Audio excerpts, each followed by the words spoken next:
Hey guys, Brett Weiss here. Welcome to another video. If you're new to the channel, please hit that subscribe button. It is super helpful. If you like retro gaming, you definitely came to the right place. The Dallas-Fort Worth area is one of the best places in the country for retro gaming. There's the National Video Game Museum. There are tons of awesome retro gaming shops. There's amazing arcades and barcades all over the Dallas-Fort Worth area and the suburbs. It's just an incredible place. Now, one of the coolest aspects of Dallas-Fort Worth for retro gaming is the Dallas Retro Gamers. You can find them on Facebook. But guys, I've got an exclusive interview with Chris Martin and Sharee Alderson of the Dallas Retro Gamers, and they tell you a little bit about DRG and the philosophy behind it and how it was founded and all that kind of thing. So check out this interview. I caught up with them recently at Arcade 92, one of the amazing arcades in the Dallas-Fort Worth area. So yeah, just check out this interview. Enjoy. Let me know in the comments if you're a member of DRG, if you've ever been to a meetup. These meetups are a lot of fun.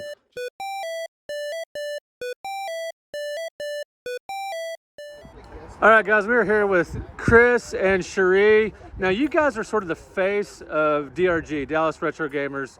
Tell me your involvement. Chris, who founded this anyway? I founded Dallas Retro Gamers probably April. This is what, 10 years now? Yeah. 10-year anniversary. 10-year anniversary. Late March, early April. I don't exactly remember. It's been a decade. So, yeah, we're just a group of gamers that like to go around, hang out at arcades. We used to hang out at Makerspace, etc. Swap meets. Yeah. So now you mentioned to me pretty recently something about maybe doing a convention at some point. We're still trying to put it all together. We're trying to figure out what to do and how to do it. Well, every convention promoter I've ever spoken with said it is a major pain in the ass. It's super stressful, rewarding, fun, and it's great to get the community together, but very difficult. So I would imagine some of your hesitancy maybe is tied to that, perhaps? Yes, and just the financial responsibility involved with it. Right, you got to make sure you at least break even. At least. And from what I've been told by several promoters and several people that have done this, first year's a loss. Yeah, right. So you got to make sure you maybe get some financial backing or just, have a plan going forward to, if you do have a loss, kind of a way to make up those funds or donors, something, Something. Right. So Sheree, you work here at Arcade 92 and you've been doing this for over a year now? Yes. That is awesome. And you repair machines? Yes. Now, you told me recently a really interesting way you got into this. You didn't know how to do this for many years back. I had no idea anything about arcade machines and how they worked and stuff like that. But I decided that in order to talk to these guys who are all into IT. Nerds! Yes. In order to talk to all these guys in IT, I put myself through school for electronics technician. And then I had already met Michael, the owner of the arcade, through booking the meetups for DRG. Mm-hmm. And so whenever he said he was opening this location, I said I wanted a job. He already had me planned, had me in mind. So, that's amazing. You just decided to learn something. You didn't have a background in electronics or anything like that. You just took it on and you do it. And now you're out here fixing. You said you fixed Tempest just recently. We have fixed Tempest. I work on the pinball machines. I work on the arcades, both retro and modern. Right. Some of the consoles I work on, I'm not really good at that yet. Man, somebody over here is making noise. Okay, so you haven't started. You're not doing console repair yet. Not yet. Right. Not yet. So that's one thing I haven't learned. But what is the biggest issue with keeping pinballs and arcades and repair? What is a common issue with arcades and what is a common issue with pinballs?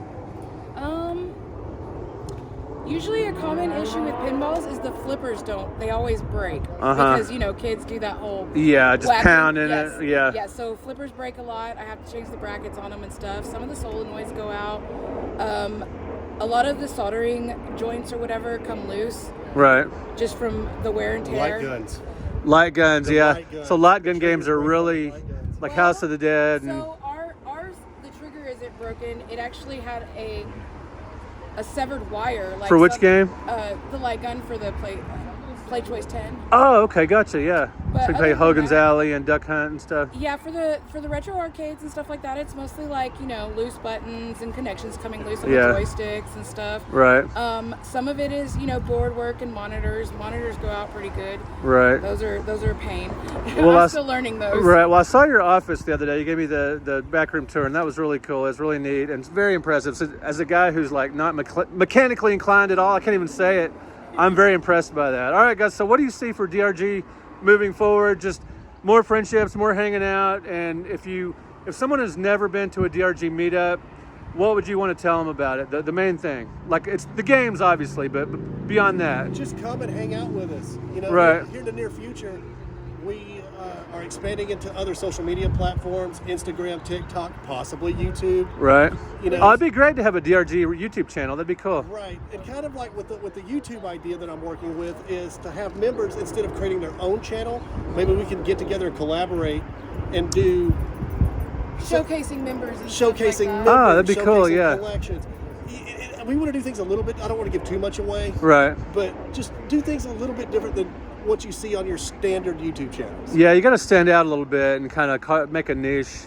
We Right. want the community to all be involved with each other and everybody work as a team and just come out and hang out and do their thing. You know, we got resellers, we got arcade owners, we got business owners, we got all kinds of people in here. We got collectors, we got players, we got Yeah, and you can get some really good deals. We've got people that are in all kinds of industries that can do all kinds of things that can help us, and we want to. How do I word this? We want them to be involved. Right. You know, we want to showcase what they can do. Maybe Yeah. not necessarily in video games. Maybe someone can help us out. Hey, we're thinking about changing the logo. Hey, I'm a graphics artist. Right. Well, here you go. Yeah. You know, stuff like that. Showcase what people can do. Yeah. And sit down. Like, one thing I've noticed with a lot of YouTubers is they like to talk to other YouTubers. Yeah. I'm not saying you, don't think I'm talking about you. It's just, Yeah. But YouTubers just tend to hang out with other YouTubers. Yeah, I can be guilty of that sometimes. Right. But we want to go deeper than that. We just Yeah. kind of want to be like, oh, Sheree, you do arcades. You're Right. not a YouTuber, but hey, I would like you to be on this channel. You're a YouTuber? You're not a YouTuber? No. Then you are nothing. No. JK. But just, I don't do cameras half the time. Right. so we just kind of want to sit down with other just regular Joes Yeah. that don't normally, you know, are on a channel or do Right. anything, and we just want to say, what got you into gaming? Yeah. Your collection's huge, you know, whatever the case may be. Yeah, I really like interviews on my channel. They don't always get the most views, but they're so much fun to do because it's basically just talking and hanging out with people of like-minded interest and just happen to have the camera on you. So, Right. so it's a lot of And fun. a lot of people tend to freak out with the camera on. Yeah. And, I mean, I went to school for it, so I mean, Right. it's not a big deal for me. Oh, believe me, when I first started YouTubing a few years ago, I would be at home by myself recording a video and I'd be nervous. I'm like, this is ridiculous. Deep breaths. Yeah, and it just do it a few times and you get used to it. All right, guys, thank you so much, and I'm gonna get back in there and play some more D&D pinball. And my son just scored over 300 million on that machine, which is amazing. Nice.